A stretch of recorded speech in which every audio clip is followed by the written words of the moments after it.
ఇది ప్రేమతోనే జరుగుతుంది. ఇది ప్రేమ విప్లవం. యేసు ప్రేమతోనే అందరినీ క్షమించాడు, ప్రేమతోనే అందరినీ మార్చాడు. నువ్వు పాపం చేస్తావు, నువ్వు నాకు అవసరం లేదు పో అని అనలేదు. నువ్వు కూడా అలాగే ఇతరులను అనకు. నేను ఎవరిని ఏమన్నా, వెళ్ళిపోయిన వాళ్ళు మా నుండి వదిలి వెళ్ళిపోతుంటారు, కానీ వాళ్ళు అంటే మాకు చాలా ఇష్టం, ఐ లవ్ యూ అంటాం. ఇప్పటికీ డైరెక్టర్ గారు కూడా అంటారు, వచ్చేయండి పిల్లలారా అంటారు. కారణం ప్రేమతో. కనుక నీవు భూమి మీద బ్రతికినంత కాలం ప్రేమతో పనిచేయి.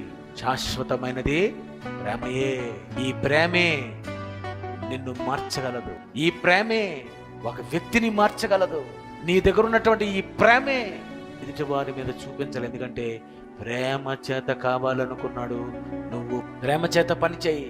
నాకు చెప్పేసారేటండి, ఈ బరకాలు నేను తీయడం ఏంటండి, ఈ కుర్చీలు నేను తీయడం ఏంటండి, ఆ ఉల్లిపాయలు నేను కొనటం ఏంటండి. మీరు కొయ్యకపోతే చెప్పండి, నేను కోస్తాను. ప్రేమతో. ప్రేమైన దేవుని పిల్లరా, దేవుడికి మనం అంటే చాలా ప్రేమ ఉంది.